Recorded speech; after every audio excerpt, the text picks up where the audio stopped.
ಎಚ್ಎಂಸಿ events ವತಿಯಿಂದ ಅಂತಾರಾಷ್ಟ್ರೀಯ singing ಕಾಂಪಿಟೇಷನ್ನಲ್ಲಿ Syed Kannada Nazeer ಭಾಗಿ. ಹೌದು ವೀಕ್ಷಕರೇ, ಪ್ರತಿಷ್ಠಿತ ಎಚ್ಎಂಸಿ ಇವೆಂಟ್ ಸಂಸ್ಥೆ ವತಿಯಿಂದ ದಿ ಯೂನಿವರ್ಸಲ್ ಐಡಲ್ ಶೀರ್ಷಿಕೆ ಅಡಿಯಲ್ಲಿ ಅಂತಾರಾಷ್ಟ್ರೀಯ ಮಟ್ಟದ ಹಾಡುಗಾರಿಕೆ ಸ್ಪರ್ಧೆ ಆಯೋಜಿಸಲಾಗಿತ್ತು. ಈ ಒಂದು ಕಾರ್ಯಕ್ರಮದಲ್ಲಿ ಸೈಯದ್ ಕನ್ನಡ್ ನಜೀರ್ ಭಾಗಿಯಾಗಿ ಎಲ್ಲರನ್ನ ಸನ್ಮಾನಿಸಿ ಸುದ್ದಿಗಾರರ ಜೊತೆ ಮಾತನಾಡಿದರು. ಇಡೀ ವಿಶ್ವದಲ್ಲೇ ಅತಿ ಹೆಚ್ಚು ಮೊತ್ತದ ಬಹುಮಾನ ಅಂದರೆ ಸರಿಸುಮಾರು 2 ರಿಂದ 3 ಕೋಟಿ ಮೊತ್ತದ ಬಹುಮಾನ ಈ ಕಾರ್ಯಕ್ರಮದ ವಿಜೇತರಿಗೆ ನೀಡಲಾಗುತ್ತಿದೆ. ವಿಶ್ವದ 48 ರಾಷ್ಟ್ರಗಳ ಅನೇಕ ಗಾಯಕರು ಈ ಸ್ಪರ್ಧೆಯಲ್ಲಿ ಪಾಲ್ಗೊಳ್ಳಲಿದ್ದಾರೆ. ಈ ಸ್ಪರ್ಧೆಗೆ ಅರ್ಹ ಸ್ಪರ್ಧಾರ್ಥಿಗಳ ಆಯ್ಕೆಗಾಗಿ ವಿವಿಧ ದೇಶಗಳಲ್ಲಿ ಆಡಿಷನ್ ನಡೆಯಲಿದೆ. ಅದರಂತೆ ಮೊಟ್ಟಮೊದಲ ಆಡಿಷನ್ ಬೆಂಗಳೂರಿನಲ್ಲಿಯೂ ಆಡಿಷನ್ ಪ್ರಕ್ರಿಯೆ ನಡೆಯುತ್ತಿದೆ. ಇದೇ ಫೆಬ್ರವರಿ 27ರಂದು ಬೆಂಗಳೂರಿನ ವಸಂತ ನಗರದ Alliance Francaise Indo French cultural ಸೆಂಟರ್ನಲ್ಲಿ ಮುಂಜಾನೆ 10 ಗಂಟೆಯಿಂದ ಸಾಯಂಕಾಲ 6 ಗಂಟೆಯವರೆಗೆ ಆಡಿಷನ್ ನಡೆದಿದೆ ಎಂದು ಎಚ್ಎಂಸಿ ಗ್ಲೋಬಲ್ ಅಧ್ಯಕ್ಷರಾದ ಸೈಯದ್ ಕನ್ನಡ್ ನಜೀರ್ ಹೇಳಿದರು. ಈ ಸಂದರ್ಭದಲ್ಲಿ ತುಮಕೂರು ಜಿಲ್ಲಾ ಪೊಲೀಸ್ ವರಿಷ್ಠಾಧಿಕಾರಿಯಾದ ಹಮ್ಮಜಾ ಹುಸೇನ್ ಭಾಗಿಯಾಗಿ ಸುದ್ದಿಗಾರರ ಜೊತೆ ಮಾತನಾಡಿದರು. ಈ ಸಂದರ್ಭದಲ್ಲಿ ಬೆಳಗಾವಿ ಜಿಲ್ಲೆ ರಾಮದುರ್ಗ ತಾಲೂಕಿನ ಇಂಡಿಯನ್ ಟಿವಿ 24x7 ಕನ್ನಡ ಸುದ್ದಿವಾಹಿನಿಯ ಮುಖ್ಯಸ್ಥ ಎಂಕೆ ಯಾದವಾಡ್, ಎಚ್ಎಂಸಿ ಮುಖ್ಯಸ್ಥ ಮೊಹಮ್ಮದ್ ದಾನಿಶ್, ಶೌಕತ್ ಅಲಿ ಬಂಕಾಪುರ್ ಇನ್ನಿತರರು ಉಪಸ್ಥಿತರಿದ್ದರು. ಎಲ್ಲರಿಗೂ ಶುಭೋದಯ. ಎಚ್ಎಂಸಿ ಸಂಸ್ಥೆಯ ವತಿಯಿಂದ ಆಯೋಜಿಸಿರುವ ಯೂನಿವರ್ಸಲ್ ಐಡಲ್ ಸಂಗೀತ ಕಾರ್ಯಕ್ರಮ ಮತ್ತು ಒಳ್ಳೊಳ್ಳೆಯ ಹಾಡುಗಾರರನ್ನು, ಗಾಯಕರನ್ನು ಇಲ್ಲಿ ನೀವು ಆಯ್ಕೆ ಮಾಡ್ತಾ ಇದ್ದೀರಿ. ಇಡೀ ಪ್ರಪಂಚದಾದ್ಯಂತ ಮಾಡ್ತಾ ಇದ್ದೀರಿ. ಇದೊಂದು ಬಹಳ ದೊಡ್ಡ ವಿಷಯ. ಮತ್ತು ಹಾಗೆಯೇ ಸಂಗೀತಗಾರರನ್ನು, ಗಾಯಕರನ್ನು ಪ್ರೋತ್ಸಾಹಿಸಲು ಎಷ್ಟು ದೊಡ್ಡ ಮೊತ್ತವನ್ನು ಇಟ್ಟಿರುವುದು ಇದು ಬಹಳ ಪ್ರೋತ್ಸಾಹದಾಯಕ.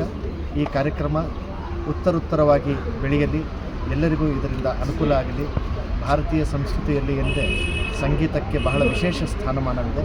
ಹೀಗಾಗಿ ನಿಮಗೆಲ್ಲರಿಗೂ ಆಯೋಜನೆ ಮಾಡಿರ್ತಕ್ಕಂಥ ಎಲ್ಲ ಸಂಘಟಕರು ಮತ್ತು ಇದು ಪ್ರತ್ಯಕ್ಷವಾಗಿ ಪರೋಕ್ಷವಾಗಿ ಸಹಕಾರವನ್ನು ನೀಡುತ್ತಿರುವ ಎಲ್ಲರಿಗೂ ನಾನು ಅಭಿನಂದನೆಗಳನ್ನು ಸಲ್ಲಿಸ್ತೇನೆ. ಜೈ ಹಿಂದ್, ಜೈ ಕರ್ನಾಟಕ. ನಮಸ್ಕಾರ. ಬೆಂಗಳೂರಿನ ಸಮಸ್ತ ನಾಗರಿಕ ಬಂಧುಗಳಿಗೆ ಒಂದು ವಿಶೇಷ ಕಾರ್ಯಕ್ರಮದ ಬಗ್ಗೆ ನಾನು ಹೇಳಿಕೆಯನ್ನು ಕೊಡ್ತಾ ಇದ್ದೇನೆ. ಐಡಲ್ ಮೊಹಮ್ಮದ್ ರಫಿ ಇವೆಂಟ್ನ ಇದು 6ನೇ ಭಾಗ ಅಂಥೇಳಿ ನಡೀತಾ ಇರುವಂಥದ್ದು. ಎಚ್ಎಂಸಿ ಹಿಂದೂ ಮುಸ್ಲಿಂ ಕ್ರೈಸ್ಟ್ ಎಚ್ಎಂಸಿ ವತಿಯಿಂದ ಇದರ ಫೌಂಡರ್ ಪ್ರೆಸಿಡೆಂಟ್ ಶಕೀಲ್ ಹಸೇನ್ ಅವರು ದುಬೈಯಿಂದ ಈ ಒಂದು ಕಾರ್ಯಕ್ರಮವನ್ನು ದೇಶ ವಿದೇಶಗಳಲ್ಲಿ ಹಮ್ಮಿಕೊಂಡಿದ್ದಾರೆ. ಆಲ್ರೆಡಿ ಈಗ ಸೌದಿ ಅರೇಬಿಯಾದಲ್ಲಿ ನಡೆದಿದೆ, ಮಲೇಷಿಯಾನಲ್ಲಿ ನಡೆದಿದೆ, ಆಮೇಲೆ ಮಾಲ್ದೀವ್ಸಲ್ಲಿ ನಡೆದಿದೆ, ಶ್ರೀಲಂಕಾನಲ್ಲಿ ನಡೆದಿದೆ. ಭಾರತದಲ್ಲಿ ಮೊಟ್ಟ ಮೊದಲ ಬಾರಿ ಬೆಂಗಳೂರಲ್ಲಿ ನಡೀತಾ ಇದೆ. ಇದರಲ್ಲಿ ತುಂಬ ಜನ ಪ್ರತಿಭೆಗಳು ಭಾಗವಹಿಸಿದ್ದಾರೆ. ಆ ಪ್ರತಿಭೆಗಳು ನೋಡಿದರೆ ತುಂಬ ಖುಷಿ ಅನ್ನಿಸ್ತಾ ಇದೆ ನಮಗೆ. ಈ ಒಂದು ಕಾರ್ಯಕ್ರಮದಲ್ಲಿ ಒಂದು ದೊಡ್ಡ ಮಟ್ಟದ ಬಹುಮಾನಗಳನ್ನು ನಮ್ಮ ಅಧ್ಯಕ್ಷರು, ಇದಕ್ಕೆ ದುಬೈನ ಅಧ್ಯಕ್ಷರು ಜೋಗಾ ಸಿಂಗ್ ಅಂತ ಇದ್ದಾರೆ, ಅವರು ಈ ಪ್ರಶಸ್ತಿಗಳನ್ನು ಅನೌನ್ಸ್ ಮಾಡಿದ್ದಾರೆ. 2 ಕೋಟಿ ರೂಪಾಯಿ ಮನೆ ಇದೆ, ಒಂದು ದೊಡ್ಡ ಕಾರ್ ಇದೆ, ಹಾಗೆ ಕ್ಯಾಶ್ 25 ಲಕ್ಷ ಕ್ಯಾಶ್ ಇದೆ, ಇಂಡಿಯನ್ ರುಪೀಸು.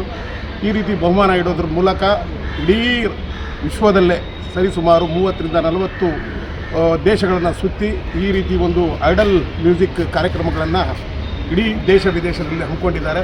ಈ ಕಾರ್ಯಕ್ರಮ ಯಶಸ್ವಿ ಆಗಲಿಕ್ಕೆ ಕನಿಷ್ಠ ಪಕ್ಷ ಜೂನ್, ಜುಲೈ, ಆಗಸ್ಟ್ವರೆಗೂ ಈ ಇವೆಂಟ್ಸ್ಗಳು ನಡೀತಾನೆ ಇರ್ತದೆ. ಇದರಲ್ಲಿ ಆಯ್ಕೆ ಆದಂಥ ಕೆಲವೊಬ್ಬರು 5 ಜನಗೆ ಒಂದೊಂದು ರಾಜ್ಯ, ಒಂದೊಂದು ದೇಶದಲ್ಲಿ 5 ಜನಕ್ಕೆ ಆಯ್ಕೆ ಮಾಡಿಕೊಂಡು ಇದನ್ನು ಫೈನಲ್ ಮಾಡುವಂಥ ಸ್ಥಿತಿ ತಲುಪಿದಾಗ ಫೈನಲ್ ಆಗಿ ಒಂದು 5 ಜನನ ಆಯ್ಕೆ ಮಾಡ್ಕೊಳ್ತಾರೆ. ಅದರಲ್ಲಿ ಫಸ್ಟ್, ಸೆಕೆಂಡ್, ಥರ್ಡ್ ಆಗಿ ಮತ್ತು ಅವಾರ್ಡ್ ವಿನ್ನರ್ಸ್ ಅಂತೇಳಿ ಅವಾರ್ಡ್ಗಳು ಕೊಡುವಂಥ ಒಂದು ವ್ಯವಸ್ಥೆ ಇದೆ.